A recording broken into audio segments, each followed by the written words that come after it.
Karibu dada, utatuambia unaitwa nani, umetoka wapi na nini ambacho Bwana Mungu wetu na Kristo wake wamekutendea kupitia mpako mafuta baba yetu mtume na nabii James Onea. Karibu. Shalom kanisa. Kwa majina naitwa Stella Malinji, natokea Kinondoni Shamba. Ninamshukuru Mungu kwa ajili ya kijana wangu, leo ni siku yake ya kuzaliwa kwanza. Pili, ninamshukuru Mungu kwa ajili ya kijana wangu pia kupitia ibada ya tarehe 28 mwezi wa pili. Ile ilikuwa ni ibada ya kudondosha ngome.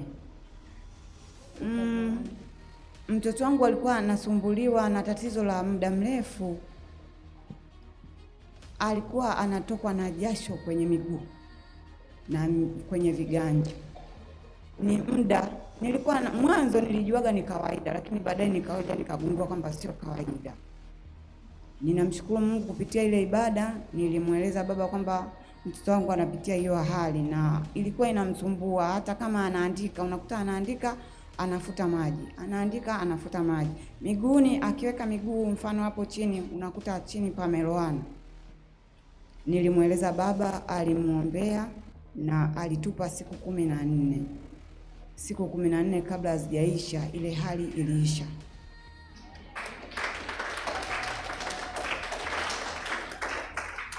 Lakini kilichonifanya leo nimekuja kumshukuru Mungu ni kwa sababu ya siku yake ya kuzaliwa, maana nilikuwa nimesahau. Japo baba nilishamwambia kwamba ile hali ilishaisha.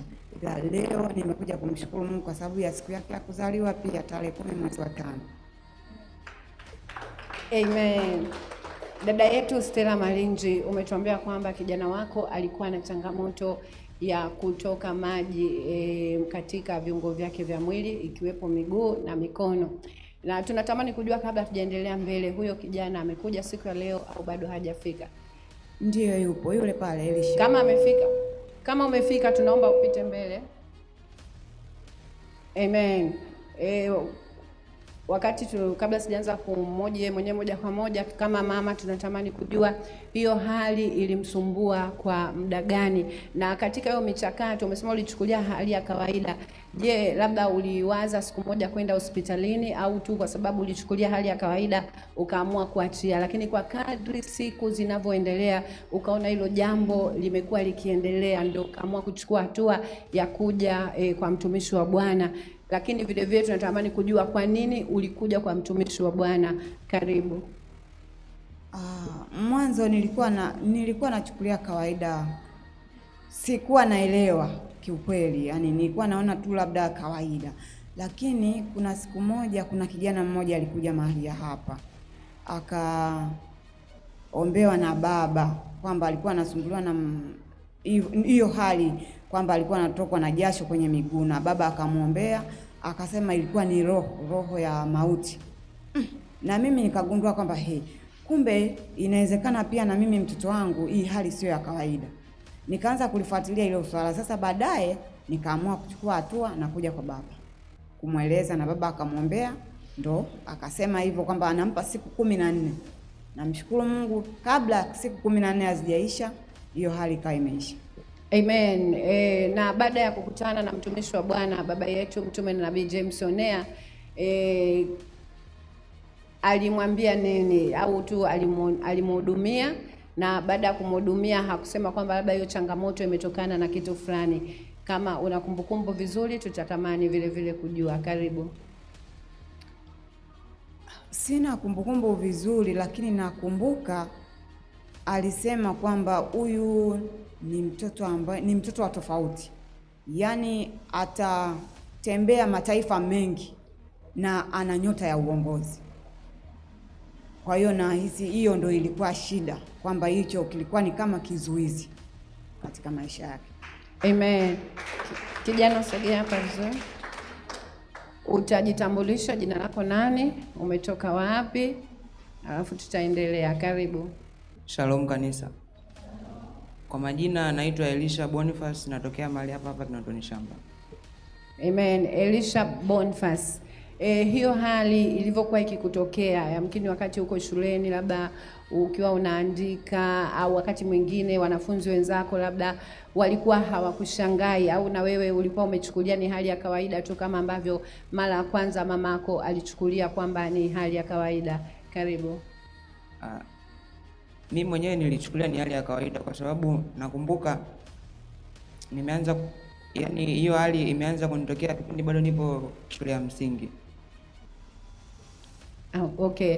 Na labda kwenye familia huko, labda ulishawahi kusikia labda upande wa baba au wa mama, kuna mtu yoyote alikuwa ameshapitia hiyo hali na ndio maana na ikapelekea na wewe mwenyewe kuchukulia ni kitu cha kawaida? Karibu. Hapana, sikusikia. Amen. Na baada ya kuhudumiwa na mtumishi wa Bwana, baba yetu mtume na Nabii James Onea, nini kilikupelekea ukagundua ya kwamba ile hali imeisha kabisa? Maana mama ametuelezea, tunataka ushahidi kamili kutoka kwako. Ulijuaje kwamba ile hali imekwisha kabisa? Karibu. Baada ya kuhudumiwa na mtumishi wa Bwana nilipewa siku 14. Kadiri siku zilivyokuwa zinazidi kwenda, nikawa naona yani kiasi cha jasho ambacho alikuwa linatoka kikawa kinapungua mpaka kikawa kimeisha. Amen. Na katika huo mchakato wa hiyo hali ya kutokwa na maji kwenye miguu, kwenye mikono, kwa upande wa kuvaa viatu, ulikuwa ukivaa viatu, nini ambacho kilikuwa kinatokea? Kwa sababu kama uko shuleni walimu wakuone unatembea pekupeku, haujavaa viatu, nadhani hiyo kitu haijakaa sawa na hawezi kuruhusu. Lakini ulikuwa unashinda na viatu shuleni, hali ya viatu vyako ilikuwaje? Tunatamani kujua. Karibu. Kuhusu viatu, yani ilikuwa kwa mfano nimerudi hivi nyumbani, nikivua viatu, nikiingia ndani, kwanza wananiambia toka nje kwanza, uende ukaoge kabisa, kwa sababu yani nikirudi, yani nikiingia ndani harufu inakuwa kubwa. Kwa hiyo yale maji yalikuwa yameambatana na utokwaji wa harufu. Ndiyo. Okay. Na baada ya kupona kabisa, na sasa unajisikiaje? Najisikia vizuri tu sasa hivi, namshukuru Mungu. Amen. Na ukiandika vile vile? Nikiandika sasa hivi nipo kawaida, kwa sababu kwa kipindi hicho nilikuwa labda nikiandika sana, baadaye nakuta karatasi ambayo nilikuwa naandika pale inakuwa ina maji. Amen. Na ilikuwa inachukua muda gani? Kwa mfano huu muda toka nimeanza kukuhoja hapa mpaka saa hizi, je, ingekuwa hujapokea uponyaji tayari vidole vyako au mikono yako ingekuwa tayari imeshatokwa maji, au inachukua masaa fulani afu ndio hiyo hali inakutokea? Yaani kwa ambapo ningekuwa nimekuja hapa mpaka sasa hivi ingekuwa tayari ishaanza kutoka maji. Sasa tunatamani kuhakiki hiyo mikono yako itawakilisha miguu. Inua mikono yako ili tuamini kile ambacho unakisema kwamba amen. Amen. Tumeona hakika Bwana ametenda. Na unajisikiaje? Tunatamani kujua Elisha. Na furaha tu. Amen. Basi Bwana Mungu aendelee kukubariki, aendelee kuachilia uponyaji kwa habari yako na kuendelea kukuimarisha. Umetuambia leo ni siku yako, mama ametuambia kwamba leo ni siku yako ya kumbukizi ya kuzaliwa kwako. Haleluya. Basi kwa ufupi sana, najua tunaomba Vise tumwimbie kidogo happy birthday mahali pale uli. Mama sorry.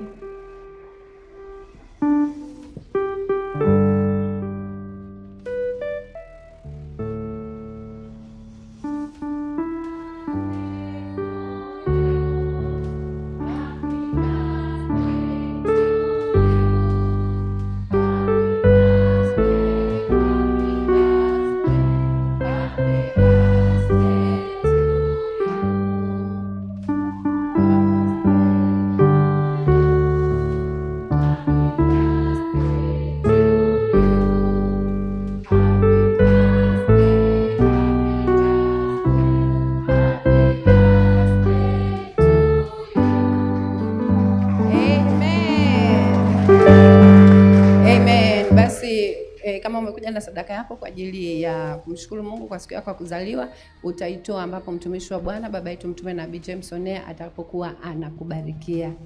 Amen. Au una lolote la kutuambia? Amen. Mama pale? Hapana, ninamshukuru tu Mungu kwa ajili yake. Amekuwa ni kijana anayenitia moyo mama yake. Ni kijana ambaye yuko vizuri sana shuleni, sana sana. Ninamshukuru Mungu kwa ajili yake kwa kweli. Na pia ninamshukuru Mungu baba yangu Mtume Nabii James Onea. Amekuwa akinitia moyo kwa ajili ya watoto wangu. Maana mimi niko na watoto wangu mwenyewe tu. Amen. Mpigie Bwana makofi mengi mahali pale ulipo. Amen. Huyu ni mama shujaa ambaye hakika na kweli Bwana Mungu ameendelea kumuimarisha. Kulea watoto peke yako sio kitu rahisi, lakini ukiona mtu mzima analia, ujue hakika na kweli ameyashuhudia yale matendo makuu ya Bwana Mungu wetu na Kristo wake, na anaona jinsi gani ambako Bwana amemtoa, lakini amedondosha machozi kwa sababu yuko mpakwa mafuta ambaye anaendelea kumpushi na kuachilia nguvu ndani yake ili Bwana amuimarishe katika kuitunza familia yake. Kwa hiyo ukiona analia, sio machozi ya uchungu, ni machozi ya furaha kumshukuru Mungu kwa ajili ya mpakwa mafuta baba yetu Mtume Nabii James Onea. Amekuwa baba bora, amekuwa baba mwema, sio tu kututunza au kutulea kiroho na kimwili pia. Tumpigie Bwana makofi kwa ajili ya mpakwa mafuta baba yetu Mtume na Nabii James Onea. Basi Stella na familia yako, Mungu awabariki na Mungu aendelee kuwatunza. Mungu aendelee kuwatunza.